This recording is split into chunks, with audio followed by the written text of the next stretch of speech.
अब हम कर रहे हैं रिकॉर्डिंग स्टार्ट, और अब हम स्टार्ट कर रहे हैं अपना नया chapter, chapter number 9, applications of trigonometry. ठीक है, अब देखो हमें क्या पढ़ना है, अब एप्लीकेशंस ऑफ ट्रिग्नोमेट्री, यानी कि ट्रिग्नोमेट्री की एप्लीकेशंस, यानी कि रियल लाइफ में ट्रिग्नोमेट्री कहां कहां यूज होती है। इसका मतलब क्या है, इसका मतलब है real life use of trigonometry. ठीक है, इसका मतलब है real life use of trigonometry. तो देखो इस चैप्टर में आपको कुछ भी नया नहीं सीखना, इस चैप्टर में आपको कुछ भी नया नहीं सीखना। जितना आपने सीखा हुआ है पिछले चैप्टर में, जो आपने फॉर्मूले सीखे हुए हैं, वो फॉर्मूले भी सारे आपके काम नहीं आने। आपको सिर्फ काम क्या आने, जो आपको सबसे पहले सिखाया गया था, पंडित बद्री प्रसाद हर हर हर हर बोले। भोले सोना चांदी तोले। हाँ, यहां पर ऊपर रखते हैं हम सोना चांदी तोले, और नीचे रख लेते हैं चौधरी स्वीट कॉर्नर। ठीक है, यानी कि जो ऊपर वाले रेशियो हैं, इनसे हमें क्या मिलता है, P अपॉन एच क्या होता है sine theta, B upon H क्या होता है कॉस थीटा, और P अपॉन बी क्या होता है टेन थीटा, है ना। और अगर नीचे वालों की बात करूंगा, यानी कि उल्टा कर दूंगा H अपॉन पी, तो मेरे को मिलेगा कॉसेक, यहाँ से H अपॉन बी मिलेगा सेक, और B अपॉन पी क्या मिलेगा कॉट, और है ना। यहाँ पर एक बार लिख ही लेते हैं, साइन थीटा हमारा क्या होता है P upon H, cos theta हमारा क्या होता है B अपॉन एच, और टेन थीटा क्या होता है P अपॉन बी।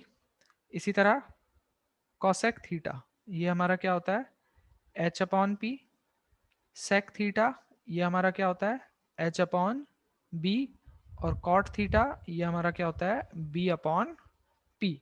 ठीक है, मेनली आपका इन्हीं 6 फॉर्मूलोज का यूज होगा। ठीक है, और हम क्वेश्चन करेंगे रियल लाइफ वर्ड प्रॉब्लम वाले। ठीक है, हम क्वेश्चन कैसे करेंगे, वर्ड प्रॉब्लम करेंगे जो कि रियल लाइफ पर बेस्ड होंगी, और वहां पर हम ट्रिग्नोमेट्री का यूज करेंगे। तो ट्रिग्नोमेट्री का यूज मैंने आपको बताया था कि हम कहाँ करते हैं, जहां पर भी राइट एंगल ट्रायंगल होता हाँ भैया। है ना। तो आपको यहाँ पर जो सबसे बड़ा टास्क होगा, देखो ये फॉर्मूले लगाने तो कोई बड़ी बात नहीं है, ये तो हमने सबसे पहली एक्सरसाइज में सीखे थे, है ना, 6 के 6 फॉर्मूले। इनको अप्लाई करने में कोई बड़ी बात नहीं है। बड़ी बात होती है कि आप फिगर अच्छे से बना लो, और आप जो आपको प्रॉब्लम दी है, जो आपको वर्ड प्रॉब्लम दी है, उसको इंटरप्रेट कर लो अच्छे से। आपको एक वर्ड प्रॉब्लम दी होगी, और आपको उसको एक राइट एंगल ट्रायंगल की फॉर्म में कन्वर्ट करना पड़ेगा, तभी तो आप ट्रिग्नोमेट्री लगा पाओगे ना। आई बात समझ में, हाँ भैया। है ना। तो जैसे होगा क्या, देखो क्वेश्चनों में, जैसे आपका एक राइट एंगल ट्रायंगल है, यह है ए बी सी, ये मान लो आपका एंगल होगा थीटा।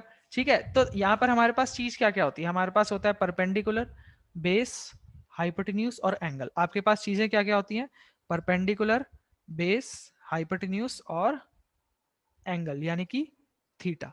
तो यहां पर आपको क्या होगा कि आपको परपेंडिकुलर की वैल्यू निकालनी हो सकती है, किसी क्वेश्चन में हाइपोटेन्यूज निकालने को दे सकता है, किसी क्वेश्चन में बेस निकालने को दे सकता है। मतलब जैसे कि आपसे बोलेगा कि एक पोल है, मतलब कि एक खंबा है, जो कि इस ग्राउंड पर एक पॉइंट से इतनी दूर है, आपको ये डिस्टेंस दे दिया 15 मीटर दूर है, और आपसे बोलेगा पोल की हाइट निकालो, इस पोल की हाइट कितनी है ये निकालो, है ना। मतलब आपको इन तीनों में से, परपेंडिकुलर, बेस और हाइपोटेन्यूज में से, या कभी ऐसा बोल सकता है कि यहां से हम एक रस्सी बांध रहे हैं उसके ऊपर तक, तो इस रस्सी की लेंथ क्या होगी ये निकालो, है ना। तो बेसिकली आपको परपेंडिकुलर, बेस या हाइपोटेन्यूज, इन तीनों में से कोई भी एक साइड निकालने को बोल सकता है। अच्छा, अब ये जो परपेंडिकुलर, बेस और हाइपोटेन्यूज है, ये तो हम एक और तरीके से निकालते हैं ना, पाइथागोरस थ्योरम से, हाँ भैया।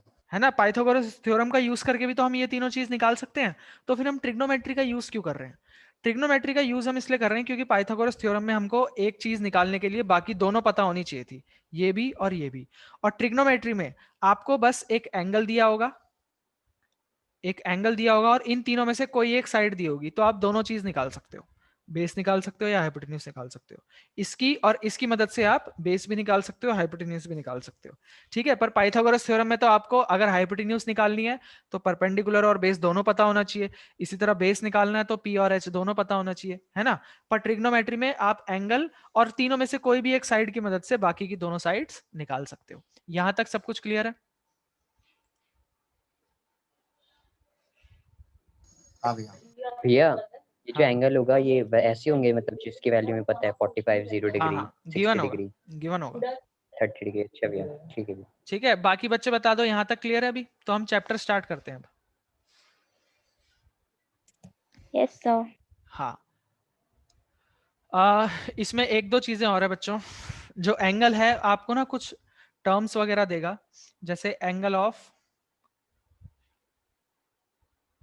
इंक्लिनेशन, ये टर्म्स हैं जो आपके चैप्टर में यूज होने वाली हैं। या कई बार आपको ये भी लिखा मिला सकता है कि एंगल ऑफ एलिवेशन, है ना। ये आपको ऐसे लिखा मिलेगा, आपको बोलेगा कि एक मान लो पोल है या एक बिल्डिंग है, ग्राउंड पर किसी पॉइंट से एंगल ऑफ एलिवेशन, मतलब अगर यहां से यहां पर आपकी अगर आंख हो ग्राउंड के इस पॉइंट पर, तो यहां से आप जिस एंगल पर उसका टॉप देखोगे ये अब ऐसे बनता है, ये इसको हम बोलते हैं एंगल ऑफ एलिवेशन। ठीक है, इसी तरह एंगल ऑफ डिप्रेशन या डिक्लाइनेशन, ये आपको कैसे दिया जाता है कि मान लो आपसे बोलेगा कि आप बिल्डिंग के टॉप पर खड़े हो, यहां पर आप खड़े हो, ठीक है। अब इस बिल्डिंग के टॉप से अगर आप ग्राउंड पर किसी पॉइंट पर किसी एंगल को देख रहे हो, तो यहां से हम एक ऐसे डॉटेड लाइन बनाते हैं और ये आपका एंगल ऑफ डिप्रेशन होता है। ठीक है, क्योंकि मतलब ये हॉरिजॉन्टल लाइन तो क्या है, ये यहां से आपने अपनी मुंडी कितनी नीचे करी, इतना एंगल नीचे करी ना, वैसे तो आप सामने देख रहे थे, पर इस पॉइंट पर देखने के लिए क्या आप होगा, आप अपनी मुंडी इतनी नीचे करोगे थोड़ी सी, है ना। और इसी तरह अगर इस पॉइंट को देखना होगा तो अपनी मुंडी और ज्यादा नीचे करोगे, उस टाइम पर ये थीटा हो जाएगा। तो ये हमारा एंगल ऑफ डिप्रेशन होता है। और ये जो जितनी जितनी वैल्यू इसकी होती है उतनी ही वैल्यू इसकी भी होती है, क्योंकि ये क्या है, ये दोनों पैरेलल लाइंस है और ये ट्रांसवर्सल है, तो ये अल्टरनेट इंटीरियर एंगल्स हो जाते हैं, है ना। ये जितना एंगल बनता है उतना ही ये भी बन जाता है। जैसे ये वाली लाइन और ये वाली लाइन पैरेलल है और ये वाली लाइन ट्रांसवर्सल है, तो ये एंगल और ये एंगल क्या होंगे, अल्टरनेट इंटीरियर होंगे ना। हाँ भैया। हाँ भैया। इसी तरह ये वाला एंगल और ये वाला एंगल भी अल्टरनेट इंटीरियर होंगे। ठीक है, तो ये सेम ही आएगा एंगल, मतलब आपको जो भी ट्रिग्नोमेट्री का रेशियो लगाना होगा वो आप इन ट्रायंगल्स में लगा सकते हो। अब देखो कुछ क्वेश्चंस उठा लेते हैं हम एक एक करके, ताकि आपको थोड़ा ज्यादा समझ में आए। ये देखो, जैसे ये है, यहाँ पर एंगल ऑफ एलिवेशन की बात हो रही है। जैसे यहाँ से अगर मैं, यहाँ पर कोई बच्चा खड़ा है और वो देखता है टावर के टॉप को, किसको देखता है, ये कुतुब मीनार के टॉप को देखता है, तो अपनी मुंडी को वो किस एंगल से वो देख रहा है, ये एंगल कहलाएगा आपका एंगल ऑफ एलिवेशन कहलाएगा। जी ठीक है, सर। और ये आपकी लाइन ऑफ साइट कहलाती है। ठीक है, इसी तरह ये आपकी आंखों की एक हॉरिजॉन्टल लाइन है, मतलब अगर आप सीधे देखोगे तो इस लाइन से देखोगे, मतलब इस रेंज में देखोगे, और अगर आप पतंग को देख रहे हो तो आपको अपनी मुंडी को ऊपर करना पड़ेगा, और कितना डिग्री ऊपर करना पड़ेगा, ये आपका एंगल बनेगा, एंगल ऑफ एलिवेशन बनेगा। ठीक है, फिर ये आपकी लाइन ऑफ साइट होगी जिस रास्ते से आप देख रहे हो।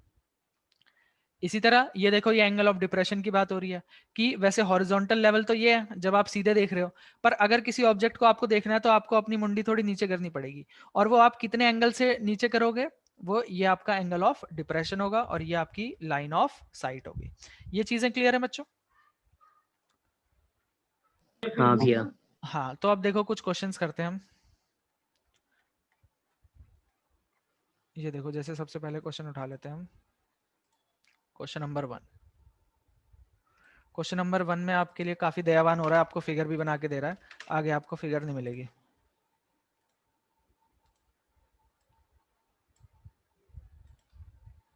ये देखो, ये आपका क्वेश्चन है, कहता है एक सर्कस आर्टिस्ट है जो कि एक रोप पर चढ़ रहा है ना, यहाँ पे से ऐसे चढ़ रहा है, ये 20 मीटर लंबी रोप है, which is tightly stretched and tied from the top of a vertical pole, यहाँ से इसको बांध दिया है, टू द ग्राउंड, और यहाँ तक बांध दिया है, ये आपकी रस्सी है। ठीक है, ये हमारी क्या है, रोप है। Find the height of the pole, ये इसकी हाइट होगी ना। कहता है हाइट पता करनी है जब एंगल ऑफ एलिवेशन आपको, जो एंगल है नॉर्मल एंगल, वो आपको 30 डिग्री का दिया हुआ। अब देखो, आपके पास क्या है, आपके पास तीन चीजें होती हैं, जैसे ये एंगल है तो आपका क्या होगा, ये होगा आपका परपेंडिकुलर, ये होगा बेस, और ये होगा हाइपोटेन्यूज। मैंने आपको क्या बोला था कि आपको एंगल दिया होगा और एंगल के बाद आपको कोई एक साइड दी होगी, परपेंडिकुलर, बेस और हाइपोटेन्यूज में से कोई एक साइड दी होगी, है ना। तो जो एक साइड दी है वो, और जो फाइंड करनी है वो, उन दोनों का रेशियो लेके चलना है आपको, यानी कि P और H का। P और H का रेशियो हमें कहाँ पे मिलता है? साइन थीटा में मिल सकता है, और भी हो सकता है। उसका साइन 30 डिग्री भैया। हाँ, और अगर उसके उल्टे की बात करें कोसेक में भी मिल सकता है हमें, है ना? हाँ भैया। हाँ, तो हम सबसे पहले यहाँ पर बोलेंगे find the height of the pole if the angle made by the rope with the ground level is 30 degrees. ठीक है, एक सेकंड रुकना बच्चों।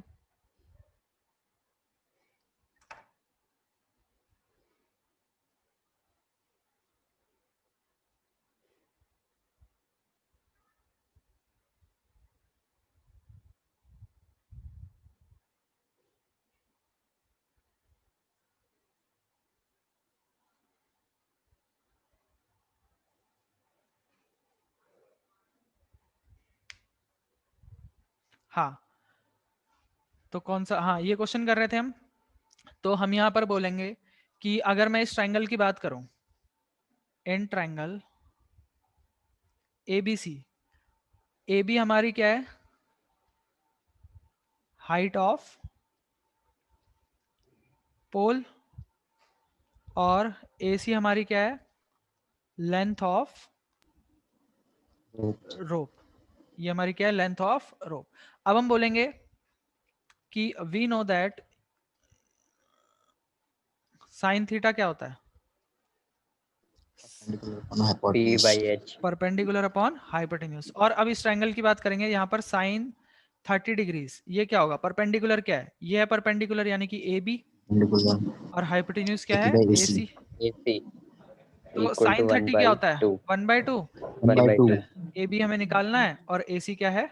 20 है। 20 मीटर्स 10 आ जाएगा भैया। AB ये 10 हमारा हो मीटर। जाएगा 1/2 into 20 is equal to AB, यानी कि AB हमारा क्या आ 10 जाएगा? Metre.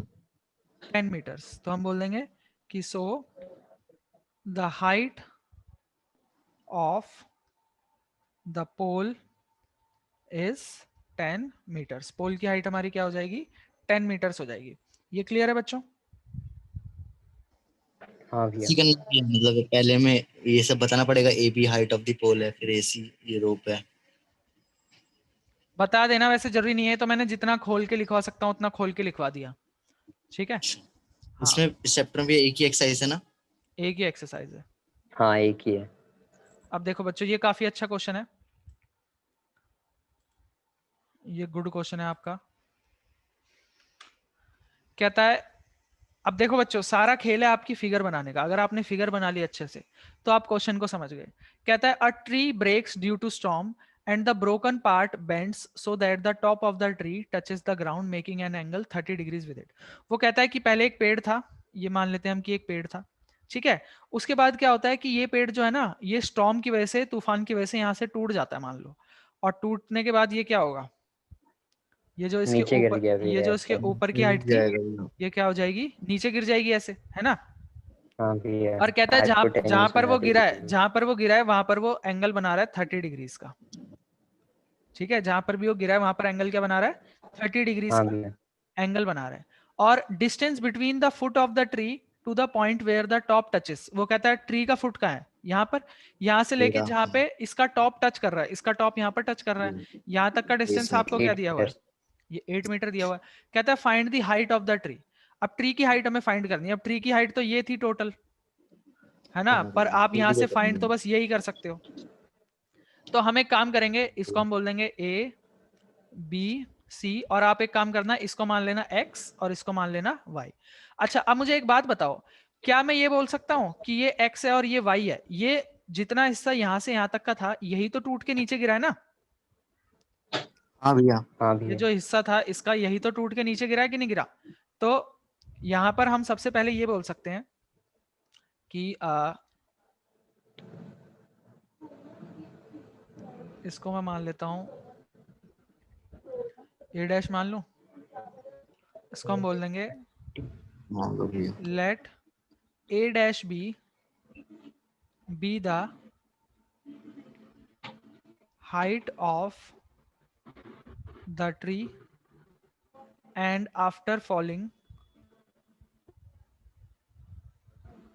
it touches the ground at point C. ठीक है, ग्राउंड को टच कर रहा है एट पॉइंट सी। ये चीज क्लियर है। अब हम यहां पर बोल सकते हाँ हैं कि हाँ भैया। ए डैश बी ये हमारा बराबर होगा ए बी प्लस ए सी के, है ना, यानी कि ये डिस्टेंस प्लस ये डिस्टेंस के। या आप बोल सकते हो कि this implies A dash B जो है ये हमारा बराबर होगा x plus x y plus y। तो हम x की वैल्यू निकाल लेंगे और y की वैल्यू निकाल लेंगे। अब देखो कुछ नहीं करना, ये हमारा p है, ये हमारा h है, ये हमारा b है। नॉर्मल ट्रिग्नोमेट्री लगाएंगे हम। देखो आपको क्या दिया हुआ है, बेस दिया हुआ है, तो पहले x निकाल लेंगे हम बोलेंगे कि tan थीटा क्या होता है,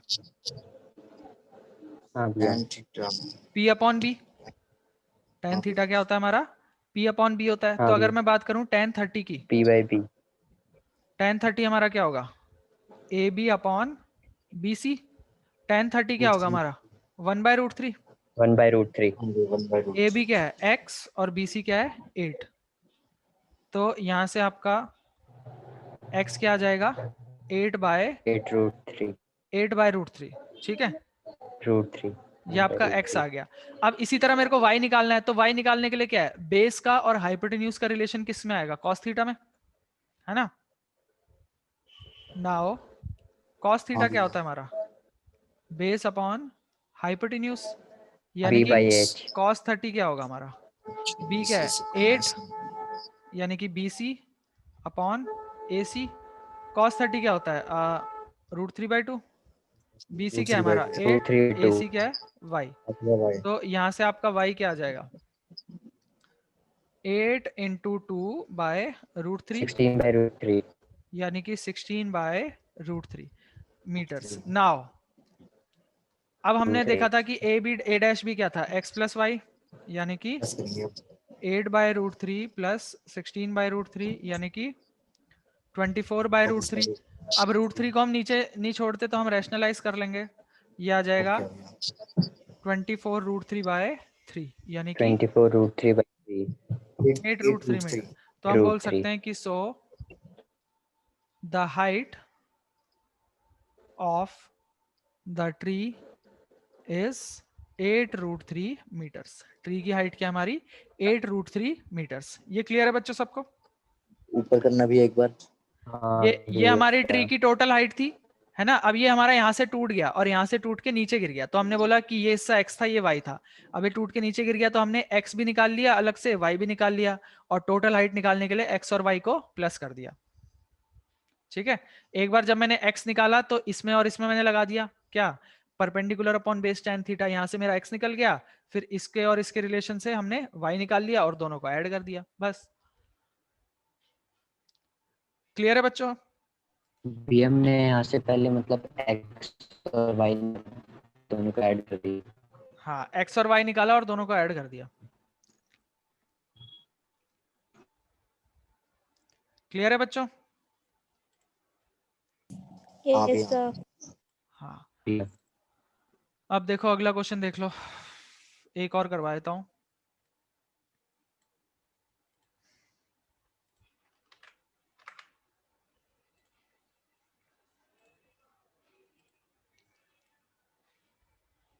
ये चैप्टर किस किस के स्कूल में हो गया, भैया मेरे। अब देखो बच्चों, कहता है एक कॉन्ट्रैक्टर है, plans to install 2 slides for the children to play in a park. ये क्या करना चाहता है, 2 स्लाइड बनाना चाहता है। स्लाइड का मतलब पता है ना, जिसमें ऐसे फिसलते हुए आते हैं।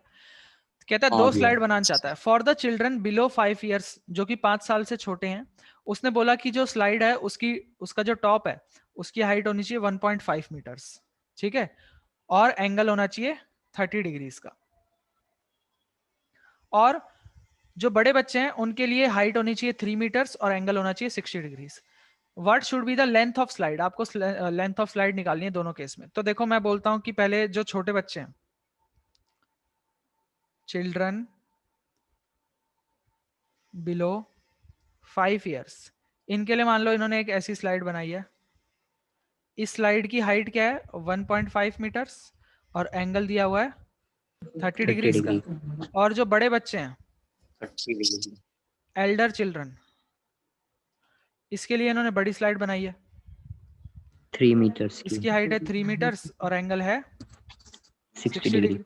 कहता है दोनों ही केस में आपको स्लाइड की लेंथ निकालनी है। अब स्लाइड क्या है, ये है ना स्लाइड, इसी में तो झूलते हैं, यही हाँ तो होती भैया। है ना हमारी स्लाइड, इसी में बच्चे झूलते हैं। तो स्लाइड की लेंथ निकालनी है आपको दोनों केस में, निकाल लेंगे आप। ये आपका क्या हो जाएगा, ये एंगल है तो ये आपका परपेंडिकुलर, ये बेस, ये हाइपोटेन्यूज, इसमें आपका ये परपेंडिकुलर, ये बेस, ये हाइपोटेन्यूज।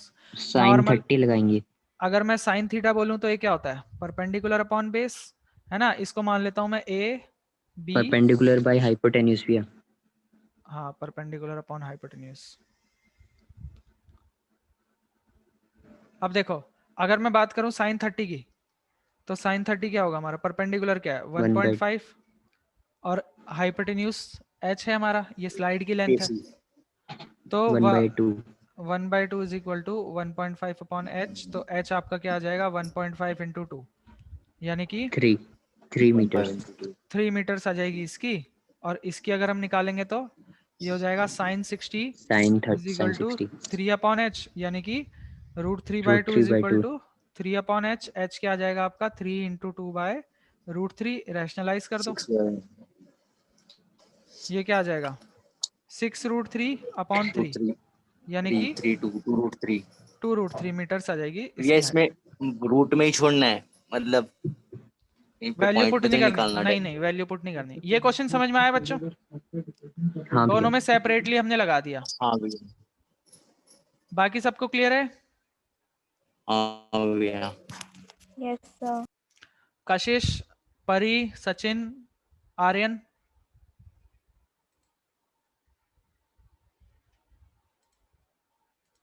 बच्चों बता दो एक बार सभी। ठीक है ठीक है, तो ठीक है बच्चों, 3 क्वेश्चन करा दिए हमने, अभी इतना ही रखते हैं। देखो इसमें क्या है ट्राई कर क्वेश्चन, लेंगे भैया। हाँ ट्राई कर लेना, सारे सिंपल क्वेश्चन है, बाद के थोड़े से मुश्किल है बस। कहता है भैया इसमें देखो, ये ही ना, यहाँ 16 तक सारे क्वेश्चन ही करने हैं ना। हाँ सारे क्वेश्चन जितने हो जाएं कर लेना। देखो जैसे इसमें कहता है कि एंगल ऑफ एलिवेशन दिया, आपको दिया है which is 30 metre away from the foot of the tower, यानी कि बेस का जो बेस है आपको वो दे रखा है 30 मीटर और एंगल दे रखा है, हाइट निकालनी है। सिंपल ऐसी लग जाएगा इसमें भी, है ना। भी एक बार एंगल ऑफ एलिवेशन बताना। एंगल ऑफ एलिवेशन कुछ नहीं है, एंगल को ही एंगल ऑफ एलिवेशन बोलते हैं, जो एंगल बनता है ये है। देखो जैसे ये क्वेश्चन है, कहता है कि angle of elevation to the top of a tower, मान लो ये एक टावर है, इसके टॉप पर एक पॉइंट से, ग्राउंड पर एक पॉइंट है, यहां से जो एंगल ऑफ एलिवेशन है वो बन रहा है कितना 30 डिग्री इसका। और ये पॉइंट जो है उसके फुट से, टावर के फुट से ये एलिवेशन पॉइंट नीचे कितना, वाला होता है ना भैया। हाँ इसके फुट से कितना दूर है 30 मीटर्स दूर है। तो आपको ये दिया है और ये निकालना है। नॉर्मल आपका ये क्या है, परपेंडिकुलर है, ये बेस है, tan थीटा लगा देना, 10 निकलेगा सीधा 10। tan 30 डिग्री निकाल लेना, ये क्या होगा x अपॉन 30, यानी कि 1/√3 is equal to x upon हाँ 30, भैया हो x की जाएगा। वैल्यू निकाल लेना, खत्म हो जाएगा सवाल। क्लियर है बच्चों। हाँ भैया। इसके क्वेश्चंस ट्राई कर लेना बच्चों, फिर बाकी नेक्स्ट क्लास में जहां तक भी क्वेश्चंस कर रखे होंगे, 4 तक मैंने आप लोगों को बता दिए हैं, 4 तक तो कम से कम करना ही, और आगे के क्वेश्चन भी ट्राई करना। बाकी नेक्स्ट क्लास में हम आगे के क्वेश्चन से स्टार्ट करेंगे, ठीक है। ओके भैया, गुड इवनिंग। चलो ठीक है बच्चों, गुड इवनिंग।